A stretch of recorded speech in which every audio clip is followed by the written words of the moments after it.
The living room felt stifling, crammed with too many opinions and too little understanding. Mom had rearranged the furniture into a tidy semicircle, like a therapy session gone corporate, with me cast squarely in the middle, facing a tribunal of my own family. The coffee table sagged beneath the weight of printouts, spreadsheets, and, God help me, a PowerPoint titled Maya's Reality Check, a Family Intervention. "Thank you all for making time," Mom began, standing stiffly behind the couch like she was about to deliver closing arguments. Her glasses caught the afternoon sun as she surveyed her carefully prepared exhibits. "We're doing this because we love Maya, and sometimes, love demands hard truths." Victoria sat stone-faced in her tailored suit, having driven in from Chicago like this was a board meeting. Beside her, David, the ever-analytical investment banker, nodded along as if calculating ROI on this intervention. Dad was slumped in his recliner, already emotionally checked out. Jake lounged in scrubs on the armrest, fresh from a hospital shift, still carrying that clinical detachment. "Maya," Victoria began, glancing down at a stack of notes, "we've watched this pattern for 6 years, and we can't pretend it's working anymore." I sat cross-legged on the rug in jeans and my old Northwestern hoodie, suddenly 17 again, summoned to explain myself at the dinner table. "What pattern?" I asked. "That shoebox of an apartment," David jumped in, his tone smooth and assured, "working on secretive tech stuff from home, no benefits, no real job title, no retirement plan." Jake leaned forward, his voice calm but cutting. "You're 29. Most people your age have careers, assets, direction. What exactly do you do all day?" The question I'd spent years deflecting. "I work in Fintech," I replied, knowing full well that wasn't enough. It never satisfied them. Fintech to them meant volatile crypto startups or something shady, not the algorithmic systems quietly powering half of Wall Street. Mom sighed, pulling out a thick folder. "That vagueness is part of the problem. You're evasive, living like a college student while your siblings are building real futures." She passed around printed screenshots like courtroom evidence. "Maya's social media," she said. "Notice what's missing: no job announcements, no promotions, no proof of progress." Victoria skimmed the papers, eyes sharp. "No LinkedIn milestones, no conference photos. Maya, people share success. Your silence speaks volumes." I nearly laughed. My LinkedIn simply read Senior Developer at Quantum Edge Solutions, a deliberate choice. It said nothing about me founding it, running it, or steering a firm that handled $340 million in assets last year. David held up another page. $750 a month rent in Lincoln Park. You realize that's less than what I pay for parking downtown." Dad shook his head. "If she could afford more, she would." "She doesn't have to struggle," Mom said gently, pulling out the piece de resistance, a glossy trifold brochure. "We found someone who can help." "Dr. Rebecca Martinez," Victoria added, "career coach, helps creatives transition to stable jobs. She says with your tech background, you could start in data entry or IT support." David said, "Solid jobs, maybe $40,000 a year to start." The number was so laughably low compared to my actual income, I had to bite my cheek. One algorithm I designed had outperformed entire hedge funds, but sure, IT support. "What matters," Jake chimed in, "is consistency, health insurance, a 401k, real protection." "I have health insurance," I said, "through the marketplace." "Not real coverage," Mom replied, "one emergency and it all collapses." If only they knew Quantum Edge's health plan covered everything short of teleportation, and I personally funded more medical research than Jake would earn in a decade. David pushed forward with apartment listings. "We found nicer one-bedrooms in Oak Park, more appropriate for your age." Mom took over again, voice tight. "Maya, we think you're chasing a fantasy. This startup idea is holding you back from real life." Fantasy. That word hit harder than I expected. My company employed nearly 50 people. We handled institutional portfolios, shaped financial strategies for global clients, but to them, it was a delusion. "What do you all think I do?" I asked. Jake shrugged. "Crypto day trading?" David offered. "Freelance design work, little jobs, no real clients." Victoria read from her notes again. "The signs are all there: studio apartment, beater car, Target wardrobe. That's not the lifestyle of a thriving entrepreneur." They weren't wrong, on the surface, but what they didn't understand was that simplicity was by design. I had seen what wealth did to families. I wasn't about to flaunt it. "We just want what's best for you," Mom said, softening, "and sometimes that means letting go of impossible dreams." "Like I did," Victoria added. "I could have chased academia forever, but I chose law. Same intellect, better ROI." Jake nodded. "I picked emergency medicine over research, more grounded, more reliable." The message rang loud and clear. success meant surrendering dreams and trading ambition for structure. They didn't know I had already won the game, they just hadn't read the scoreboard. At 29, my persistence looked less like vision and more like denial, at least to them. We've created a transition roadmap, David said, sliding a document across the table like it was a merger plan. 6 months to get you into stable employment. Month 1, assessment with Dr. Martinez. Month 2, targeted applications. Month 3, interview prep and wardrobe upgrade. You can't walk into a tech interview in a college sweatshirt, Victoria added, tone perfectly measured. Professional image matters. Mom lit up. We've set aside a budget, business wardrobe, styling sessions, even media training to boost your confidence. They were ready to spend thousands turning me into a polished applicant for jobs I was overqualified to advise, let alone accept. What if I'm not interested? I asked calmly. A beat of silence. They hadn't prepared for that answer, only resistance that could be reasoned with. Maya, Dad said, cautiously diplomatic, what would you be turning away from? We're not asking you to leave a career, we're asking you to start one. Based on what, Dad? Gut feelings? Have any of you asked about my actual income, my company structure, my metrics? We don't need to, Mom replied, her voice firm. Your lifestyle says everything.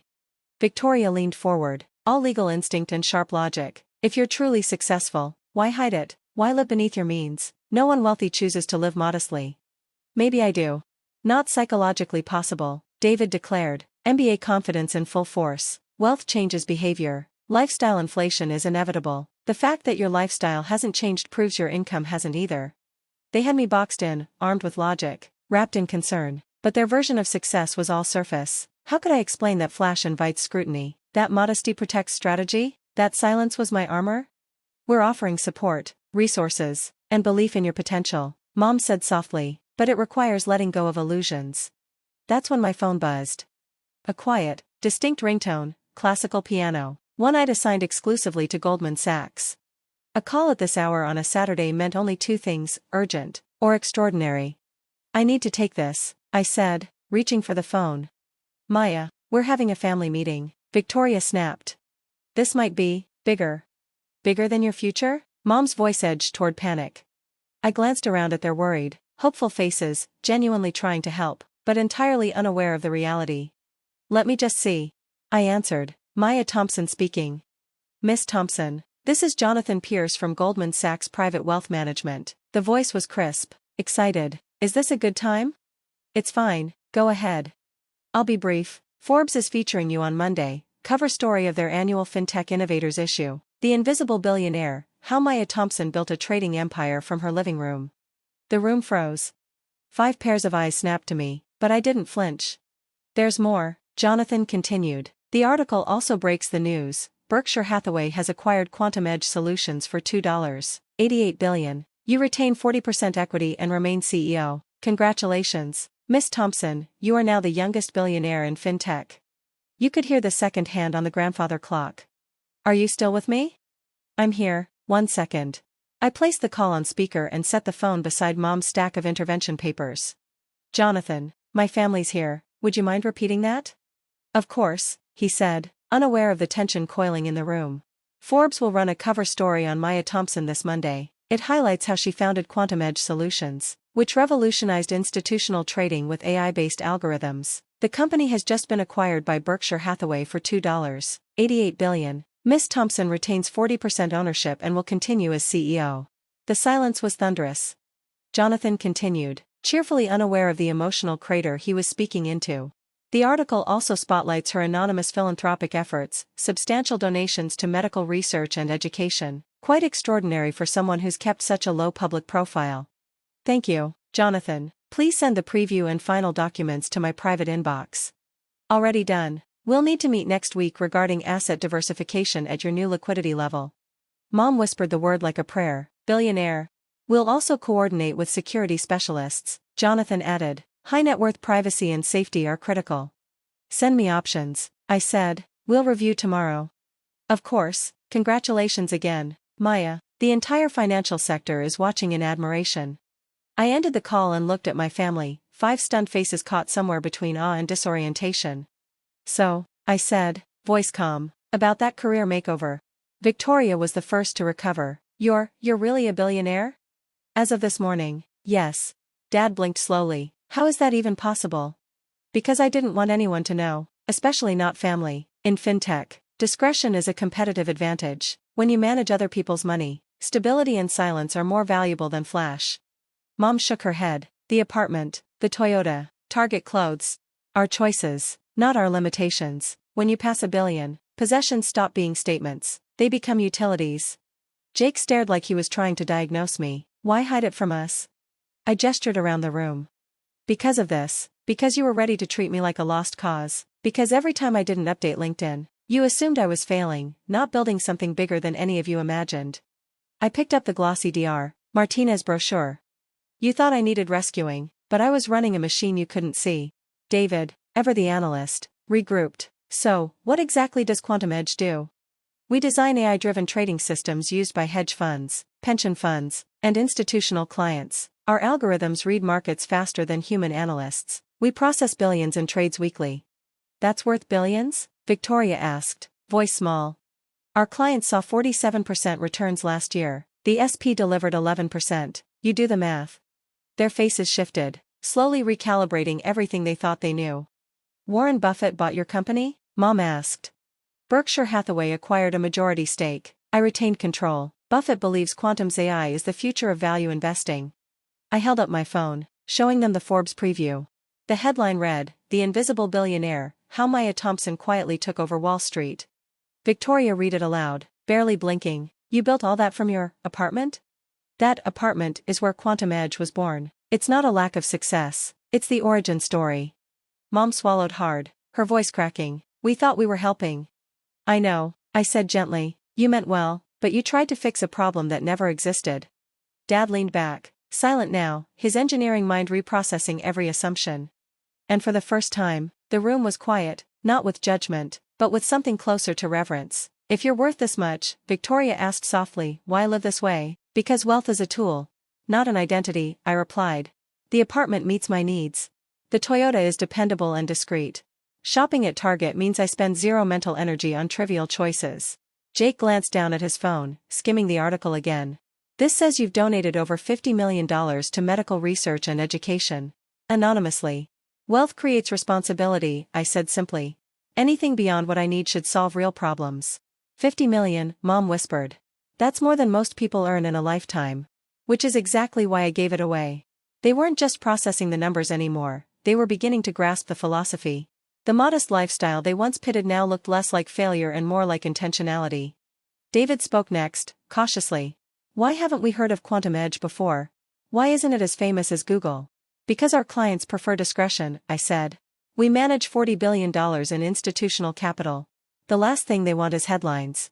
In Fintech, success isn't measured in media coverage, it's measured in client returns. I opened another email, this one from the CEO of CalPERS. California's public pension fund, I said. They manage over $400 billion. They're thanking us for delivering their best investment performance in a decade. Victoria leaned in, reading over my shoulder.